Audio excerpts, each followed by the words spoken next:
ଗୋଟିଏ ଷଣ୍ଢ ବୁଢା ହୋଇଯାଇଥିଲା। ସେ ଦୂର ଜଙ୍ଗଲରେ ରହିବାକୁ ଇଚ୍ଛା କରିଲା।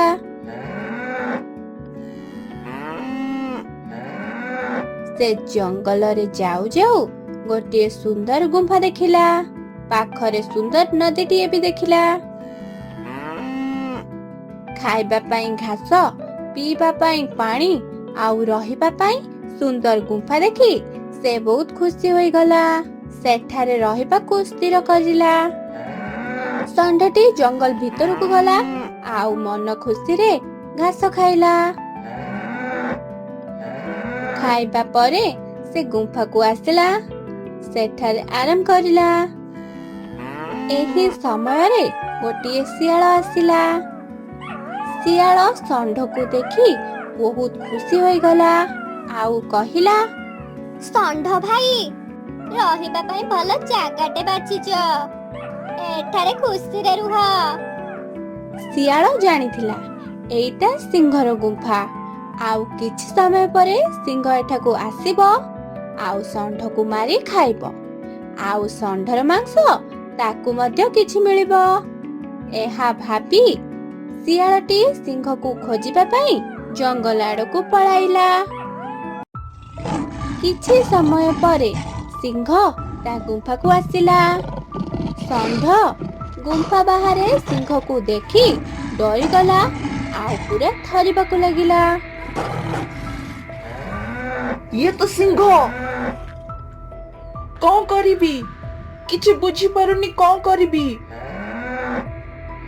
ସିଂହ ତ ପାଖକୁ ଆସିଲାଣି। ହେ ଭଗବାନ, କଣ କରିବି? ସିଂହଠାରୁ କେମିତି ରକ୍ଷା ପାଇବି? କଣ କରିବି? ମୋ ମା କହୁଥିଲା ବିପଦ ସମୟରେ ଡରିବା ଠିକ ନୁହଁ। ବିପଦକୁ କିଛି ଉପାୟ କରି ସାମ୍ନା କରିବା ଠିକ।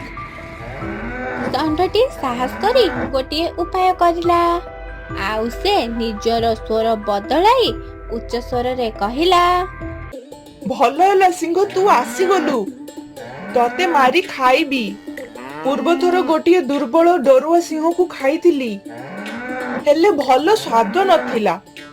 ତୁ ତ ପୁରା ସବଳ ଅଛୁ। ତତେ ଆଜି ଖାଇବି। ଆଲୋ ବଉଲ, ଏ ବହୁତ ଭୟଙ୍କର ପଶୁ ମତେ ମାରି ଖାଇବ କହୁଛି। ଜଲ୍ଦି ଏଠାରୁ ପଳାଏ। ଏମିତି କହି ସିଂହ ତା ଜୀବନ ବଞ୍ଚାଇ ସେଠାରୁ ଦୌଡ଼ିଲା।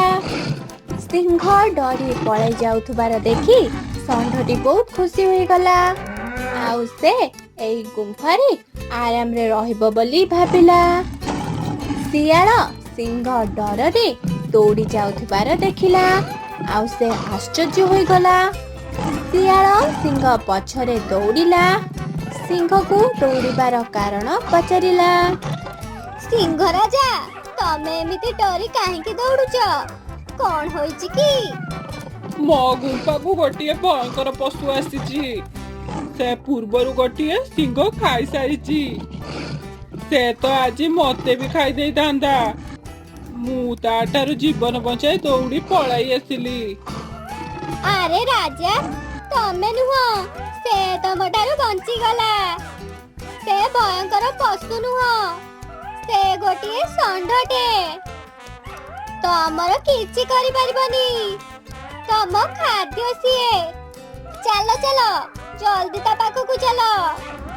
ଆରେ ମୂର୍ଖ, ତୁ ମତେ ସେଠି ଛାଡ଼ି ପଳେଇ ଆସିବୁ। ସେ ପଶୁ ମତେ ମାରି ଖାଇଦବ। ରାଜା, ମୁଁ ଦୌଡ଼ି ପଳାଇ ଆସିବିନି।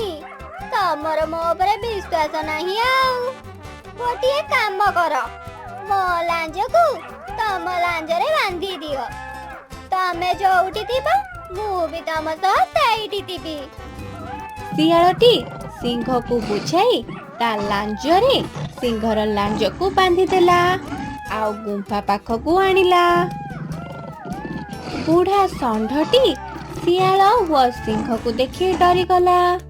ତା ମା କଥାକୁ ମନେ ପକାଇ ସେ ଗୋଟିଏ ଉପାୟ କରିଲା। ଆଉ ସେ ତାର ସ୍ୱର ବଦଳାଇ ଉଚ୍ଚ ସ୍ୱରରେ କହିଲା, ଆରେ ମୂର୍ଖ ଶିଆଳ, ତୁ କଣ କରିଦେଲୁ? ଦୁଇଟି ସିଂହ ଆଣିବୁ ବୋଲି କହି ଗୋଟିଏ ସିଂହକୁ ନେଇକି ଆସିଛୁ। ସିଂହ ଏଇ କଥା ଶୁଣି ଡରିଗଲା ଆଉ ଶିଆଳ ଉପରେ ରାଗିଗଲା। ଶିଆଳ, ତୁ ମତେ ଏଠି ମାରିବା ପାଇଁ ଆଣିଛୁ? ତୋ କଥା ମୁଁ ପରେ ବୁଝିବି, ଆଗେ ମୋ ଜୀବନ ବଞ୍ଚାଇ ଦିଏ। ଏମିତି କହି ସିଂହ ନିଜର ଜୀବନ ବଞ୍ଚାଇବା ପାଇଁ ସେଠାରୁ ଦୌଡ଼ି ପଳାଇ ଆସିଲା। ସିଂହ ଲାଞ୍ଜରେ ଶିଆଳର ଲାଞ୍ଜ ବନ୍ଧା ହୋଇଥିଲା। ଶିଆଳଟି ସିଂହ ପଛରେ ମାଟିରେ ଘୁଷୁରି ଘୁଷୁରି ହୋଇ ଆସୁଥିଲା। ସିଂହଟି ଡରରେ ଜୋରେ ଜୋରେ ଦୌଡ଼ିବାକୁ ଲାଗିଲା। ଶିଆଳ ମାଟିରେ ପିଟି ହୋଇ ତାର ଅବସ୍ଥା ପାର ବାଜି ଯାଇଥିଲା। ବଞ୍ଚାଅ ବଞ୍ଚାଅ, ମରିଗଲି ଲୋ, ବଞ୍ଚାଅ। ଏମିତି ବୁଢା ଷଣ୍ଢଟି ନିଜର ବୁଦ୍ଧି ବଳରେ ନିଜର ଜୀବନ ବଞ୍ଚାଇ ଦେଲା।